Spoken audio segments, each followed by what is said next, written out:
চতুর্থ শ্রেণীর শিক্ষার্থীরা তোমাদের প্রাথমিক গণিত বইয়ের 31 পৃষ্ঠা খোলো সবাই। সেখানে দেখো একটা অঙ্ক আছে, উদাহরণে রাজীবের মায়ের কাছে 5,580 টাকা ছিল। মায়ের কাছে কত ছিল? 5,580।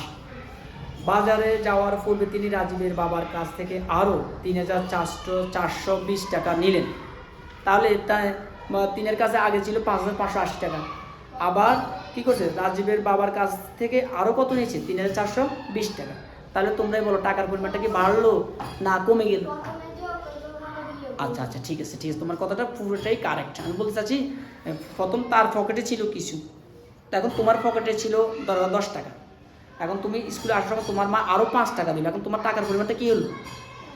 বাড়লো, বেড়ে গেছে না? তাহলে আমাদেরকে একসাথে করলে কী করতে হবে? যোগ করতে হবে। আচ্ছা, প্রথম আমরা যোগ করব। এরপর বলছে কি তিনি বাজারে গেলেন, গিয়ে কেনাকাটা করলেন, 7,830 টাকা ব্যয় করলেন। ব্যয় মানে কি? খরচ করলেন। তার কাছে কত টাকা রইল? তাহলে আমরা পরে করবো কি? বিয়োগ। প্রথম করব যোগ, পরে করব বিয়োগ। আমরা শুরু করি।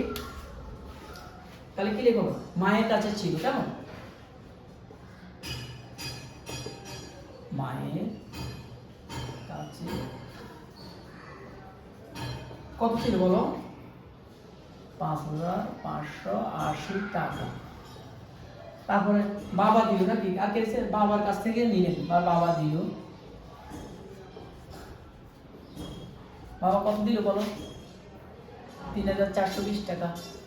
তাহলে আমরা এই যে দুইটি এখন আমরা যোগ করে ফেলবো। মোট হলো, মোট করলে যোগ করতে হবে। যোগ করো 0, 8 2 10 0, আর থাকে 1, 4 1 5, 5 10 0, 4 5 4 9 টাকা। তাহলে রাজীবের মায়ের কাছে এখন তার নিজের এবং রাজীবের বাবার টাকা মিলে হলো 9,000 টাকা। এখান থেকে তিনি কি করছেন? খরচ করছেন কেনাকাটা নাকি? কেনাকাটায় তিনি কি করলেন? খরচ করবেন। তাহলে আমরা এখন আগে লিখব মোট পরিমাণ। মোট পরিমাণ কত? 9,000 টাকা। এই 9,000 টাকা থেকে তিনি কি করলেন? খরচ করলেন, ব্যয় করলেন। কি করলেন? ব্যয় করলেন। ব্যয় করলেন কত? ব্যয় করলেন 7,830 টাকা। এই এখন আমরা কি বলছি? বলছি অবশিষ্ট আছে। অবশিষ্ট আছে। তাহলে তার কাছে কত আছে? এই অবশিষ্ট আছে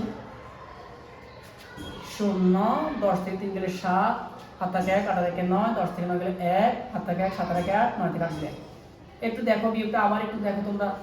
0 0 0, 0 10 ধরতে হবে, 10 থেকে 3 গেলে 7, 7 থেকে 1, 8 আর 1 9, আবার 10 থেকে 9 গেলে 1, থাকলো 1, 7 থেকে 8, 9 থেকে 8 গেলে 1।